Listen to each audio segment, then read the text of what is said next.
Mapagpalang araw po mga ka-business, mga kapapi. Sana pinasa mabuti po kayong kalagayan. Pasensya na po kayo at ngayon lang po tayo ulit nakapag-reaksyon. Gawa nung nalimitahan po yung ating pag-reaksyon. Gawa po nung alam niyo naman po yung sinapit ng ating idolo na parang nalimitahan po yung ating pag-reaksyon. Kasi doon lang po tayo sa kanya nahugot ng idea sa pag-reaksyon. Yun po ang totoo. Pero sabi nga, tuloy-tuloy lang po para sa kinabukasan ng ating YouTube channel. Kung bago pa lang po kayo sa aking channel, paki-subscribe naman po at paki-suporta ang ating Mrs. KB Official, Ka-Business Official, Ka-Business Family, Papa Dins TV, at saka yung mga kagawang po, paki-suportahan po. Sama nyo na rin po yung aking mga kapatid na reactor. Hindi ko na po sila isa-isa. Pakisupport na rin po sila yung aking mga kaibigan na sa larangan ng pag-YouTube din. Sila Anime Angels TV. Yun na po ang kanyang pangalan ngayon. Nika Maribix Vlog, Bernalyn OFW Kuwait, LB OFW Abu Dhabi, Nana Channel TV, Wonders of Ellie, Manny Sibiliar, Amelito Puntilla Vlog, Pretty Mine 143, Melly K Vlog, Rich NCTV, Kuya Au Vlog 04, Elias Bobby's Official, Capti Adventures. Pakisuporta man po yung aking mga kaibigan. Si Ma'am Julie Retuta 05 Mix TV, saka po si Tunay na Buhay sa Europa. Sama nyo na rin po ang aking mga kaibigan na laging nakasuporta po sa atin, sila Mang Kaway Ona, Ate Bebang, M. Scord,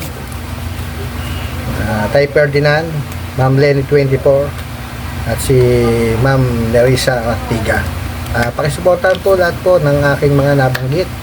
Maraming po salamat sa inyo at Diyos na po ang bahalang magbalik po sa inyo ng butihang loob nyo. Tuloy na po natin yung ating pagre-reaksyon doon sa yung vlog po nila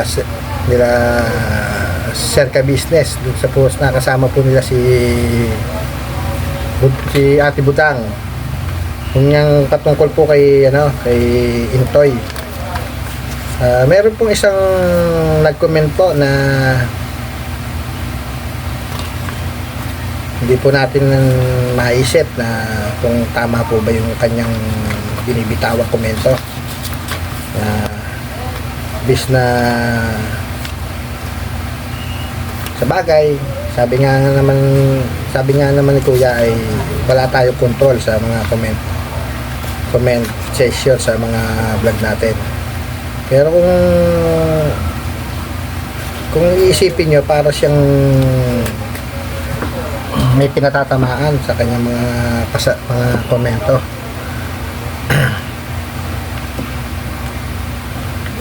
I-post ko po sa screen ng aking video yung kanyang sinabi sa comment section patungkol po doon sa vlog nila Kuya Ka-Business at Nangyayari Ka-Business. Basahin ko lang po yung kanyang komento doon sa mga sinasabi niya. Si Cavite Kid ang nag-comment po ng walang kakwenta-kwentang komento. Ang sabi po niya ay walang ibang sisisihin sa mga naging sitwasyon ni Intoy kung hindi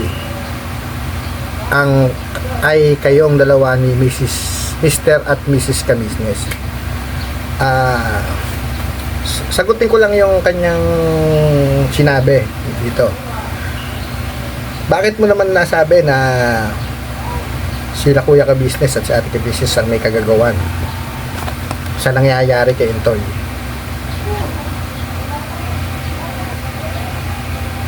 Kaya nga sila nagkaroon ng open forum. Kumbaga yung walang itatago kahit anong sabihin o may dumating sa kanilang mga balita, yan ay alam nila into yan na talagang bukas sila sa isa't isa para malaman yung mga sitwasyon na katulad yan, yung sa sponsor. Siyempre kailangan malaman ni Intoy kung totoo nga ba yung sinasabi ng sponsor na nagpadala, diba?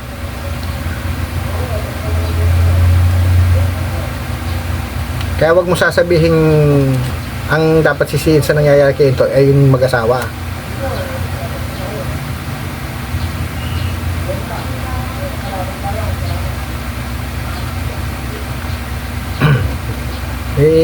Mag-comment kayo ng ayos, hindi yung puro ganyan ang binaan nyo. Ito pa, bakit kasi kailangan pang kunan ng video? Vlogger nga kailangan makita nung nagpadala na video nila yung pangyayari para alam din ng kung yung sponsor na nagpadala sa kuno ay malaman niya na nasabi kay Intoy yung pinasasabi ng sabing yung sponsor daw kuno, na hindi malaman kung ito ay totoo o naninira lang. Kaya wag mong kukwestiyonin yung sinasabing binibideo pa. Kaya nga mga vlogger kailangan may pahayag, may parating yung mga, kasi alam mo ba, ikaw ba'y lehitimong taga-suporta ng ka-business? Sila ay bukas ang nangyayari, bukas sa mga taga-suporta nila kung ano nangyayari sa loob ng bahay niya. Wala siyang tinatago. Yun ang gusto ni Kuya Ka-Business. Kaya wag mo sasabihin dapat pa bang i-video yun. Siyempre kailangan i-video yun para wala silang sasabihin na yung sa mga katulad niya, yung Solid Ka-Business na nanonood, diba? Simula pa naman ganoon na sila Kuya Ka-Business ngayon mo lang nasasabi kasi may nangyayari nga. Ay ito pa, sabi niya, hindi na kayo nagtanda sa mga nakalipas na issue ng mga kagawang at mga misis nila. Yun yang ba't ka ba pati yung si Kuya ay siya yung namumuno sa mga kagawang. Kaya wala kang dito kung siya ay kung ano ang gawin niya sa mga kagawang, dahil alam naman ng mga kagawang ang sitwasyon nila, ang mga patakaran sa loob ng ka-business house. Kaya hindi mo alam yon. Kung kumukontra ka sa mga wag kang manood sa kanila, kasi yun yung rules nila yun yung rules ng ka-business family, na kailangan ilantad lahat ng isiwalat lahat ng pangyayari sa ka-business house para walang itinatago sa mga supporters ng ka-business. Hindi ka pa nagsisihan doon, naging open sila sa lahat. Kulang na lang sa CR yung pagbabanyo nila ipakita na rin sa madlang people. Kung ikita talaga supporter ng ka-business house, yan ay alam mo, dahil yan ay nangyayari. Yan talaga ang rules ni Kuya Ka-Business sa loob ng ka-business house, di ba? At saka doon sa mga issue ng kagawang, wala ka nang pakialam doon. Sila Kuya Ka-Business na ang bahalang umareglo nun. Ito pa, kinuusap nyo sana si Intoy privately nang walang vlog. Paano nga mangyayaring kinausap na ng walang vlog? Hindi mo ba napanood? Aktuhang nag-chat si Mrs. Ka-Business kay Kuya Ka-Business na itanong kay Intoy kung natanggap niyo yung pera, yung padala ng sponsor. Ano magagawa mo? Naisingit nga sa video dahil naghihintay nga si Mrs. Ka-Business sa mga kalakuya Ka-Business. At saka wala namang sinasabi si Kuya Ka-Business na masama. At pinaliwanag na kay Intoy na wala siyang ibig sabihin sa sinasabi niya. Siya ay nagtatanong lang. Ito pa, at sa totoo lang, sa salita ni Mr. Ka-Business ay obviously naman ang tunay na intensyon niya. Yun daw. At saka sasabihin mo pa, may intensyon si Kuya Ka-Business doon sa mga sinabi niya. Napanood mo ba yung vlog na yon? Laging pinaliwanag, sinabi pa ni Kuya Ka-Business na wala siyang sinasabing masama. Pinatatanong lang ni Mrs. Ka-Business kung nakuha na. Ano bang masama doon sa nangyari sa sinabi ni Kuya Ka-Business? Binibigyan nyo ng masamang dahilan Kung makapag-reaction kayo kung makapag-comment kayo, kala mo naman kayong matitinong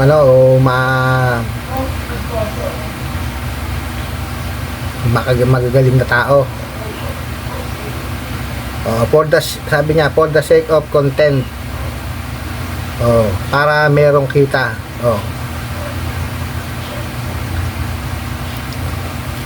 Kung yun lang ang sasabihin mo na for the sake of content, napakababaw naman ng mga ang dahilan ni Kuya Ka-Business para lang kumita sa content na yon, na ilang araw nang hindi sila nag-aayos ni Intoy. Napakababaw naman ang utak mo. At sabi pa niya, we were not born yesterday. Ito ay hindi natin maano kung ito ay lehitimong taga-supporter ng Kabis family. Ito ay baka ito ay isa rin isang nagmamagaling na tao. Akala mo naman napakatino niya. Kung wala kayong sasabing magandang komento, ay huwag na kayo magsalita. Hindi naman kayo makakatulong sa problemang to lalo kayong makakasira. Kaya huwag kayong mag-comment kung wala naman kayong gagawin maganda. Yan po ay si yung nag-comment na yan, ay ulitin ko po, ay si Cavite Kid. Talagang Cavite talaga ang utak nito.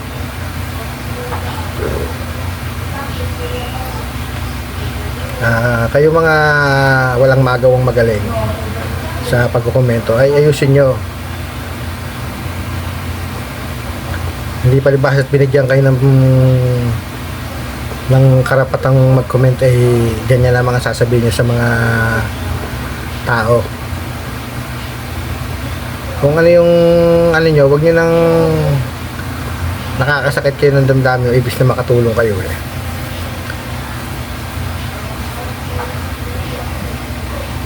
siguro po hanggang dito na lang po yung aking pagbibigay ng reaksyon tungkol doon sa napakagaling na tao na yon, na hindi natin malaman kung basher o kasi wala siyang picture sa kanyang channel. Siguro po hanggang dito na lang po aking simpleng reaksyon para po sa minamahal nating Ka-Business Official at Kabis Family. God bless po sa ating lahat. Salamat po sa mga viewers, subscriber at excited viewers. God bless po sa ating lahat. Buhay po kayo.